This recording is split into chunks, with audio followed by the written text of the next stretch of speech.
राजधानी गैरसैंण की मांग को लेकर आज देहरादून के विधानसभा के बाहर सामूहिक मुंडन किया जा रहा है।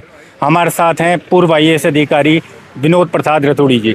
क्यों आपको मुंडन करने की आवश्यकता पड़ रही है, वो भी उस काम के लिए जो जनता चाहती है कि गैरसैंण में राजधानी बने? देखिए, 21 सितंबर 2025 से हमने जंतर मंतर दिल्ली से आंदोलन शुरू किया था और फिर कई जगह कई जिलों में आंदोलन किया। फिर 106 दिन का हमने क्रमिक अनशन एकता विहार स्थित धरना स्थल पे किया, लेकिन सरकार के कानों में जू तक नहीं रहेंगी।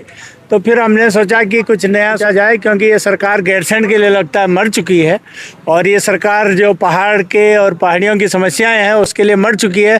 इसलिए हम मुंडन करा रहे हैं कि जब मरने पे हिंदुओं में कराते हैं मुंडन, तो ये सरकार क्योंकि सारी समस्याओं के लिए, गैरसैंण के लिए तो मरी ही है, लेकिन पहाड़ में जो स्कूल बंद हो रहे हैं, जो स्वास्थ्य सेवाएं राज्य बनने से पहले इससे बेहतर थी अब बदतर हुई है, उसके लिए हम मुंडन करा रहे हैं। जो माइग्रेशन हो गया लोगों का, इसलिए मुंडन करा रहे हैं। जो हमारे माताएं और भाई और बंधु और बच्चे जो जंगली जानवरों के शिकार हुए, मर गए कई, उसमें जंगली जो आग होती है, फॉरेस्ट फायर होती है, उसमें मर गए, उनके लिए मुंडन करा रहे हैं, उनकी आत्मा की शांति के लिए। और इनकी आत्मा इसलिए मुंडन करा रहे हैं कि ये सरकार मर चुकी है और ये सरकार 2027 में, हमारा विश्वास है कि अगर ये राजधानी नहीं बनाती है भारतीय जनता पार्टी की सरकार, तो इसको जनता उखाड़ के फेंकेगी और जो सरकार राजधानी बनाएगी उसको लाएगी। पैदल यात्रा भी निकाल रहे हैं आप इसके बाद? 15 अगस्त 2026 से सुबह 7 बजे से हमारा फिर मुंडन होगा। कई लोग, क्योंकि हमारे साथी आज नहीं आ पा रहे हैं, बाहर से आ रहे हैं, और उसके बाद लगातार हम 25 दिन जो है और 25 हॉल्ट करेंगे और गैरसैंण जाएंगे यहीं से विधानसभा से, और गैरसैंण रामलीला मैदान में जाएंगे, फिर वहाँ क्रमिक अनशन शुरू करेंगे। रतोड़ी जी, आप क्या सोचते हैं कि जनता के जो चुने हुए नेता हैं वो नहीं चाहते, नौकरशाही नहीं चाहती, ये बात अटकी भी कहाँ पे है? क्योंकि जनता का तो पूरा समर्थन है। ये बात यहाँ पे अटकी है कि केंद्र सरकार का ये विषय है। आर्टिकल 3 के तहत जो है केंद्र सरकार राजधानी में जो हमारा पुनर्गठन अधिनियम 2000 का, उसमें अमेंडमेंट करेगी। केंद्र सरकार ने कौशिक समिति की रिपोर्ट को न मानते हुए, जो मुलायम सिंह यादव सरकार के टाइम उस समय बनी थी, उसने कहा था कि गैरसैंण राजधानी होगी, नहीं बनाई।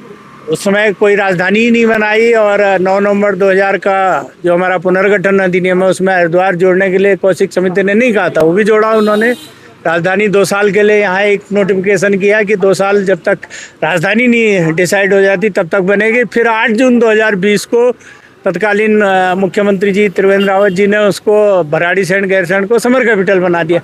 एक राज्य जो कि 94,000 करोड़ के कर्जे में है, उसकी 2-2 अस्थायी राजधानी। हम सरकार से ये पूछते हैं कि हमारी राजधानी है कहाँ? हम माननीय प्रधानमंत्री जी से भी जानना चाहते हैं। वो कहते हैं कि ये दशक उत्तराखंड का होगा।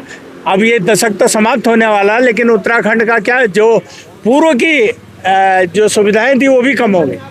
आपको लगता है जो सरकार इतने टाइम से नहीं मान रही है वो सामूहिक मुंडन से मान जाएगी? बिल्कुल नहीं मानेगी, हमें ये विश्वास है। हमारे वहाँ जाने से भी नहीं मानेगी ये पैदल यात्रा से। अंतिम लड़ाई क्या है? मतलब अंतिम लड़ाई हम 9 नवंबर 2026 को, जब राज्य बने हुए 26 साल हो जाएंगे, फिर हाईकोर्ट भी जा रहे हैं और जो नई सरकार आएगी वो बनाएगी।